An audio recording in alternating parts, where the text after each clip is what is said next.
Voter en faveur du seuil de représentativité proposé par le projet de la loi électorale. C'était au cours d'une réunion du parti la semaine dernière à laquelle le président de la CENI, Corneille Nangaa, a pris part. Suivez. À chaque période, sa stratégie électorale. Hier, le PPRD a fabriqué des partis alliés, des partis tiroirs, son drapeau, son militant. Obamina cite même l'exemple d'une de ces formations dont les cofondateurs ont été désignés parmi son entourage proche, à savoir son assistant et sa femme. Nous avons créé le parti politique mondial. Par rapport au monde du scrutin. Et les partis mosaïques, ce ne sont pas des partis politiques. C'est des instruments de stratégie électorale. C'est des partis tiroirs. Sans militants, sans la preuve de tout ça. Lorsqu'on va élaborer les listes d'élection du parti, j'ai vu à Ethiopia, je peux me retrouver sous la liste PPPD. Ça dépend de la répartition. Je pouvais me retrouver sous la liste BIP, tandis que le Parlement est sous la liste PPP. C'est toujours une répartition interne, stratégie électorale interne. Il y a un autre problème, c'est que maintenant la gestion des ambitions après. C'est là que, particulièrement au niveau de l'Assemblée, certains sont PPP et autres, entre guillemets, bien évidemment, ont eu l'impression que chaque fois qu'il y avait des problèmes, c'est les trouver sous le risque de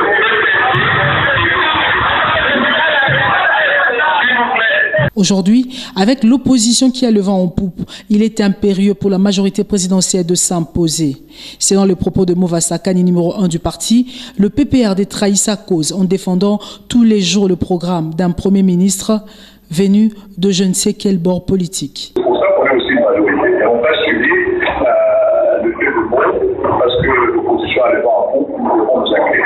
C'est renverser la pyramide là où nous devions nous imposer par la loi du monde. Emmanuel Ramazani Chadari a lui aussi sensibilisé les militants pour soutenir le seuil de représentativité proposé par le projet de la loi électorale. Corneille Nangaa, président de la CENI, lui se veut rassurant auprès des lieutenants de Kabila quant à l'intérêt du PPRD de soutenir ce seuil de représentativité. Au cours d'une déclaration, la SENCO appelle le chef de l'État Joseph Kabila à s'exprimer sur sa non-participation aux prochains scrutins électoraux. C'était au centre interdiocésain ce lundi 27 novembre. Des détails avec Philippe Vumpi. Suivez. Nous sommes profondément déçus de nous retrouver dans le même contexte des tensions qu'à la fin de l'année 2016. Le peuple ne tolérera pas que cela se répète en 2018, a dit Marcel Outembi, président de la SENCO, en lisant le message des évêques. La SENCO demande au président Kabila de se prononcer sur sa non-participation à la présidentielle prochaine. Pas de marche pacifique à Kinshasa le 28 novembre et 30 novembre. Les autorités urbaines refusent d'autoriser leur tenue afin d'éviter une confrontation. Philippe Vumpi nous en parle. Suivez. D'après une décision relevée samedi 25 novembre, après le Conseil des ministres provinciaux de Kinshasa, élargi aux membres des comités provinciaux de sécurité, le gouvernement de la ville a levé l'option de ne pas prendre acte de toutes ces manifestations sur l'étendue de la capitale. Pour argumenter cette prise de position, les autorités urbaines ont brandi le fait que ces manifestations, programmées quasiment aux mêmes dates, retiennent des itinéraires multiples partant de plusieurs endroits des différentes communes avec des points de chute qui s'entrecroisent, rendant ainsi difficile l'encadrement efficace de la police et risque de provoquer des confrontations et la bataille sur terrain entre les manifestants. L'hôtel de la ville de Kinshasa n'a-t-il pas violé l'article 26 de la Constitution sur la liberté des manifestations? La question restait posée. En rapport avec l'annulation des marches du 28 novembre et 30 novembre, Willy Michiki, président de l'UNANA, n'a pas manqué de mots. Il est au micro de Justine Luanga et Belkodomuto. Regardez. C'est une marche qui était projetée pour le 30 novembre. À notre grande surprise, la majorité présidentielle et l'opposition des RASOP limités avaient prévu leur marche le 28. Curieusement, les RASOP limités a pu reporter sa marche à une même date qui coïncidait avec la nôtre. On apprendra aussi qu'il y aurait un mouvement citoyen Café Quinois qui comptait aussi marcher le même jour. Nous avons compris que réellement il y a un complot contre la République, puisqu'il y a des gens qui ne veulent pas que ceux-là qui dénoncent ces complots puissent avoir l'opportunité de s'exprimer librement et se faire entendre, et surtout de voir l'adhésion populaire que cette marche allait drainer. Et voilà aujourd'hui, pas plus tard qu'avant-hier, on a été signifié par l'hôtel de ville que toutes les marches, y compris la nôtre, qui pourtant était déjà acquises, sont d'office interdites. De politique en politique, nombreux s'interrogent sur les véritables motivations de l'honorable Henri Thomas Lokondo. En effet, ce dernier a initié une motion de censure contre le Premier ministre Bruno Tshibala, approché Dieudonné Kishi, président du Congo Positif, analyse. Il est au micro de Grative Boulissi et Luzon Kiassi. Suivez. Pour Dieudonné Kishi, la motion de censure initiée par l'honorable Thomas Lokondo contre Tshibala ne pourrait qu'éloigner la perspective de la tenue des élections en 2018. Le Congo Positif alerte l'opinion sur le fait que si le Premier ministre Bruno Tshibala arrivait à tomber, ça veut dire que les élections seront reportées au-delà de 2019. C'est ce que ça veut dire. Parce que nous allons mettre encore du temps à trouver un autre Premier ministre. On a entendu qu'il y a eu beaucoup de choses comme ça. Ce n'est pas nous, ce n'est pas Congo Positif qui a créé le mot motion alimentaire. Et pour l'intérêt du peuple congolais, c'est qu'il puisse arrêter ces choses. Ensuite, l'homme parle des manifestations du 30 novembre, tout en appelant le RASOP à prendre des initiatives productives pour la République. Depuis janvier-février 2015, le rassemblement est en perte de vitesse. C'est ça la vérité.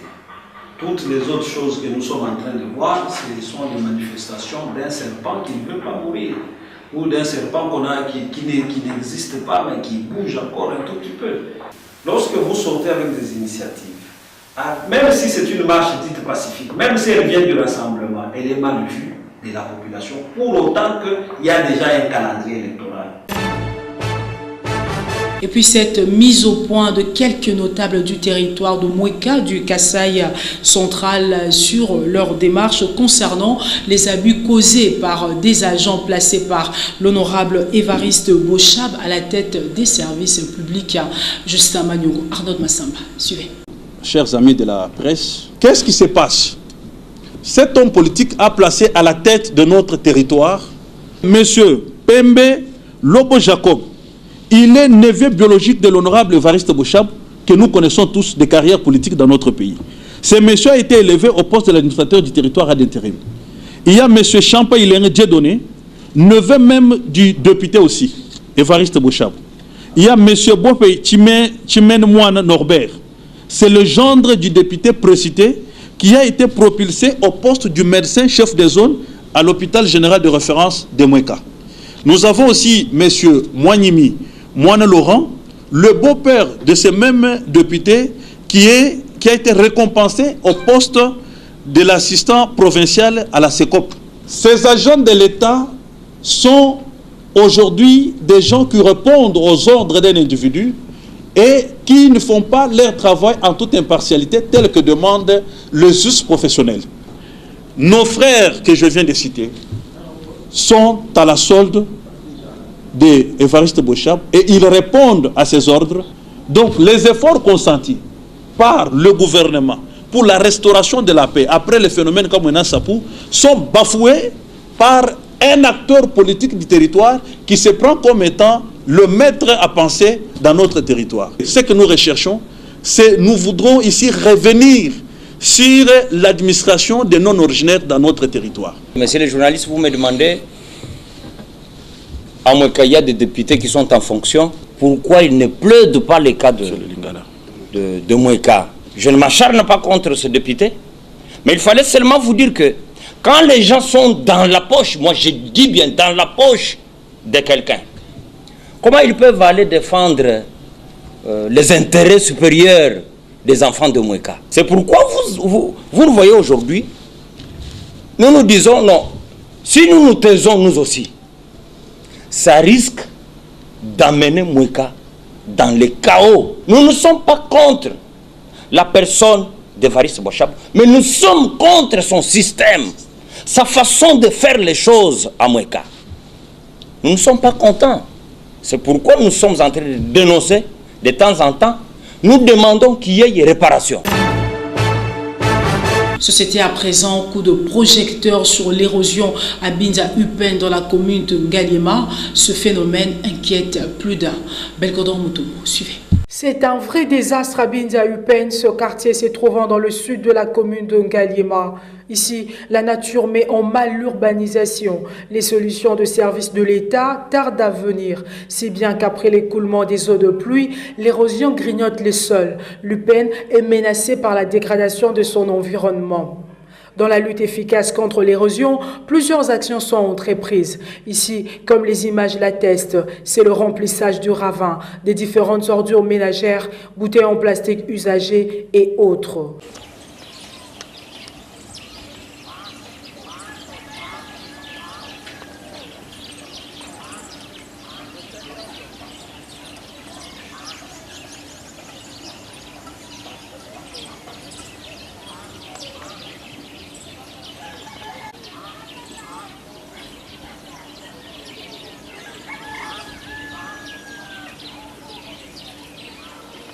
Plusieurs mètres cubes tombent. Le sort de ce coin de la ville inquiète plus d'un. Que faut-il faire pour mettre fin à cet état de choses? La question demeure. Place à présent à l'invité du vrai journal. Suivez.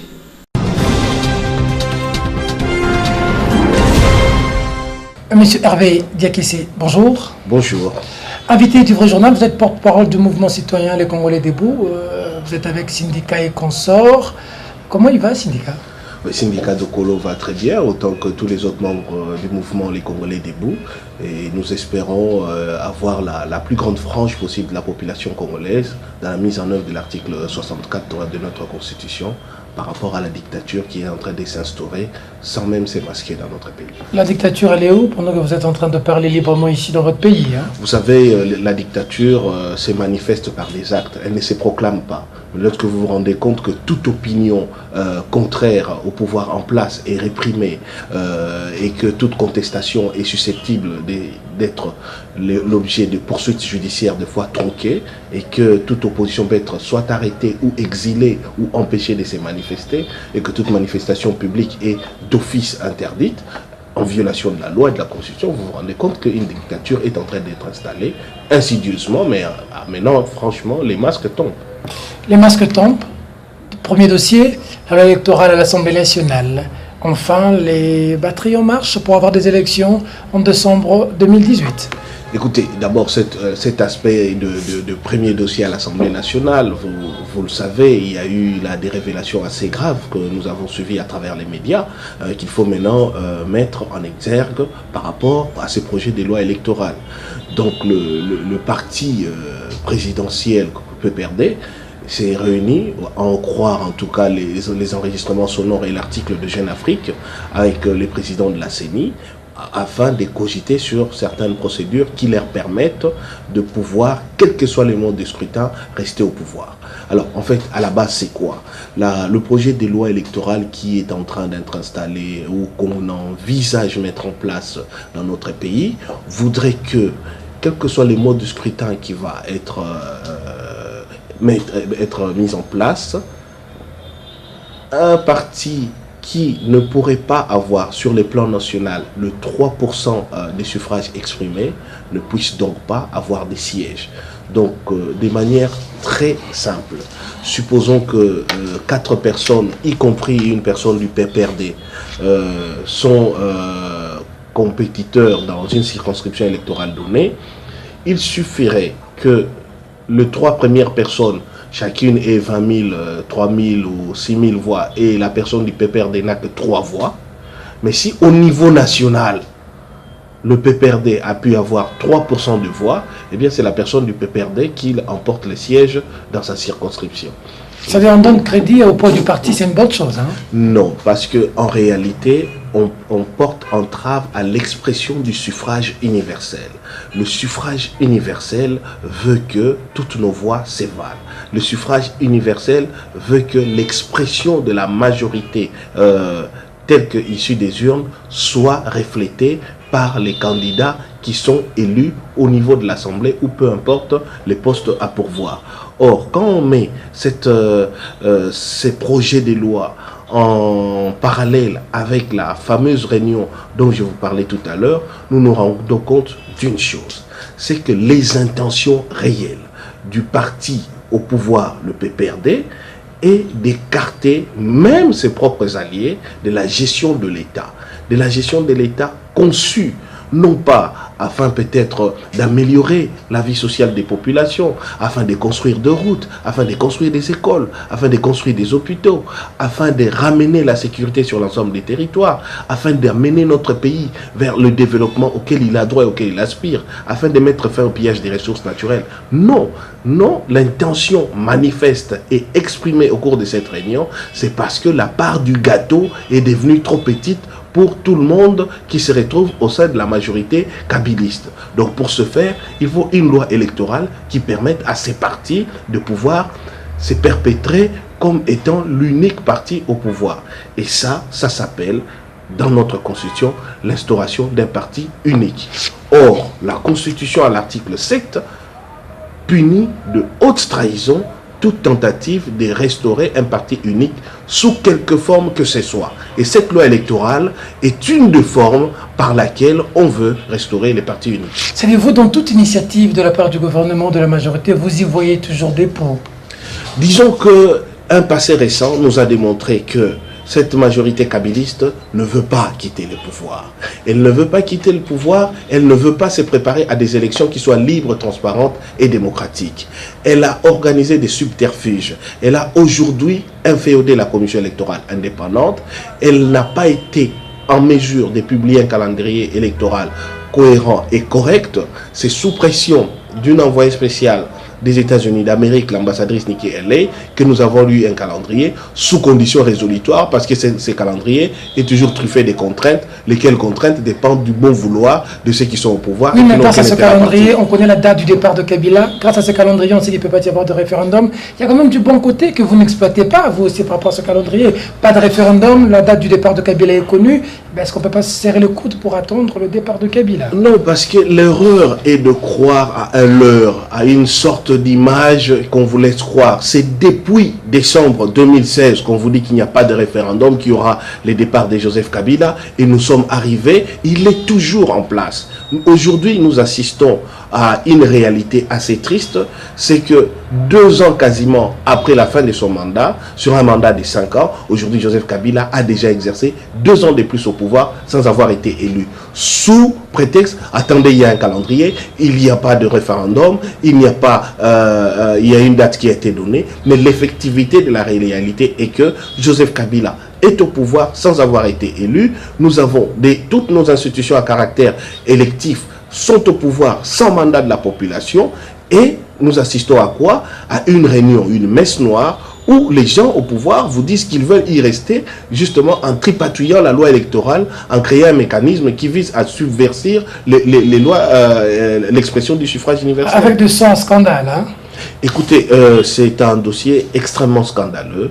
Parce que si nous avons le président de la CENI qui a pris part à une réunion au cours de laquelle, sans vergogne, des personnalités très haut placées au niveau des institutions de l'État et au niveau du parti qui soutient les chefs de l'État, se réunissent uniquement dans l'optique de faire passer un projet de loi qui leur permette à eux de rester au pouvoir, non pas pour appliquer tous ces programmes qu'ils nous vantent à travers leur propagande d'émergence, de 5 chantiers, de la modernité, non, pour partager le gâteau qui est devenu trop petit chaque fois qu'ils ont des alliés. Et donc il leur faut une loi qui leur permette à eux de rester comme dans un parti unique. C'est indigne, c'est scandaleux, ça doit être dénoncé. Et en tout cas, cette réunion et en tout cas les éléments qui ont été mis à la disposition permettent à toute personne objective de constater que la CENI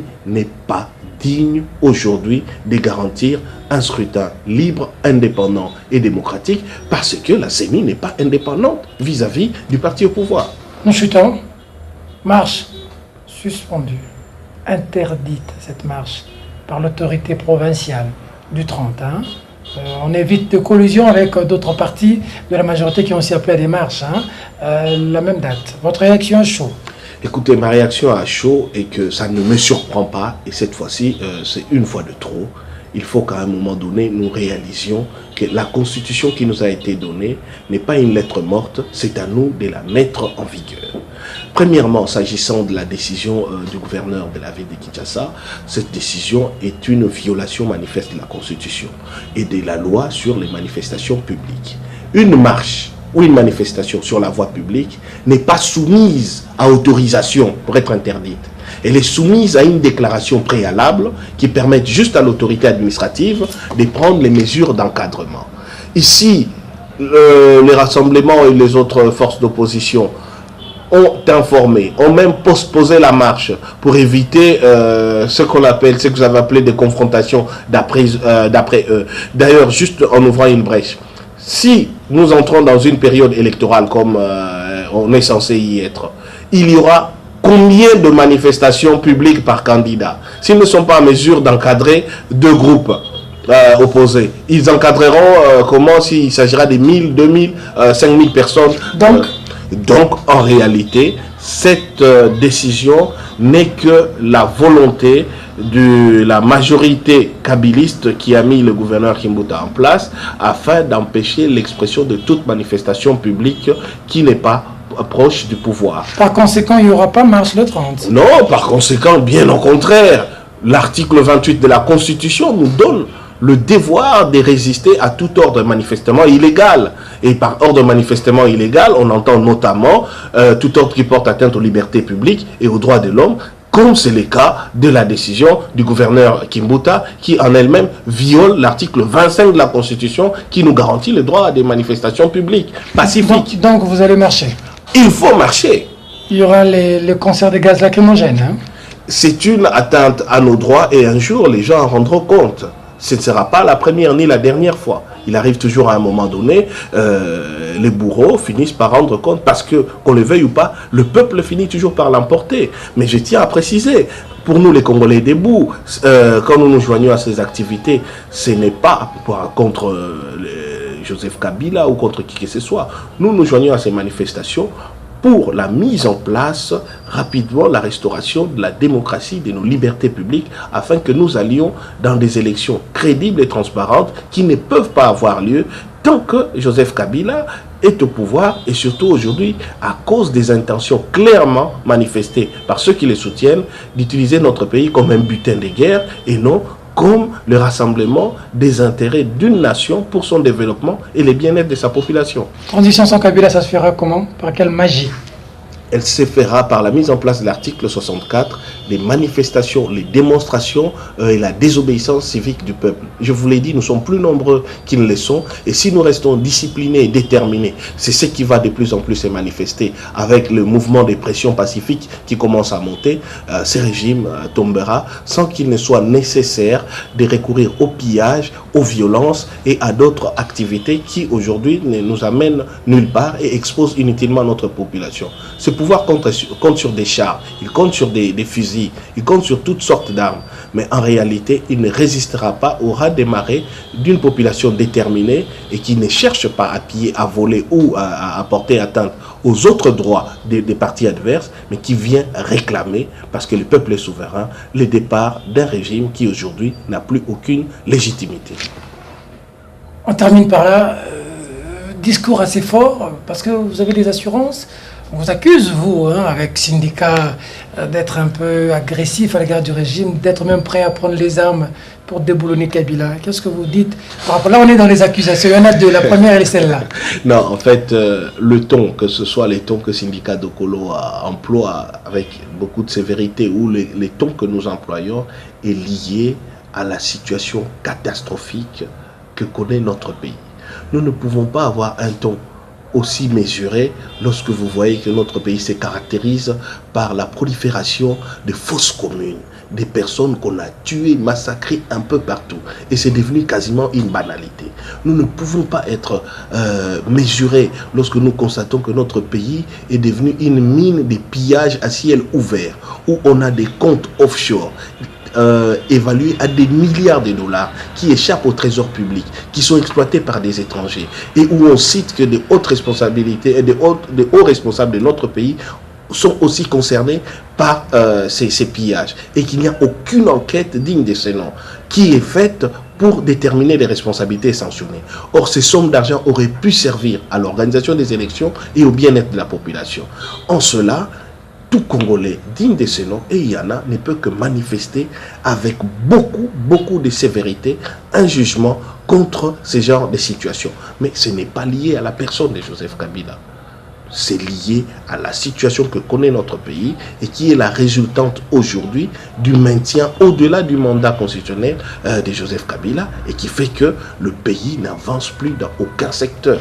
Autre accusation, pour finir par là, vous êtes avec Syndicat, vous voulez changer le Congo, mais Syndicat est très poussé en Angola. On accuse, on dit qu'a-t-il fait pour le Congolais en Angola, ceux qui ont été molestés, tabassés, qu'a-t-il fait? Et pour dire qu'aujourd'hui il va aider les Congolais au Congo. Écoutez, il a eu à plusieurs reprises à répondre à cette question. Okay?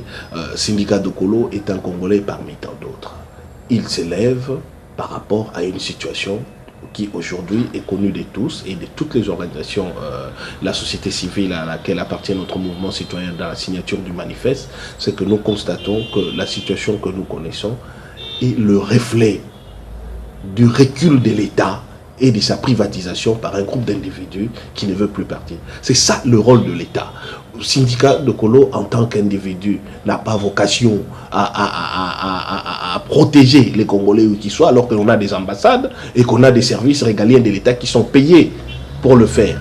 Des deux, en ce qui le concerne, mais je préférais ne pas le dire, parce que si il aide, il intervient pour tel ou tel compatriote, et que nous commencions à passer par les médias pour commencer à les vanter, c'est tous ces cultes de la personnalité contre lesquels nous nous insurgeons. S'il l'a fait, c'est en tant qu'individu, à titre privé. Donc il n'a pas besoin de dire à telle période, les Congolais ont eu tel souci, je suis intervenu, etc.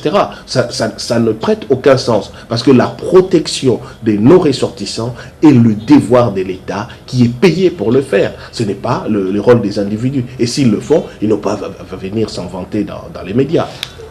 Monsieur Hervé Diakessé, merci. C'est moi qui vous remercie.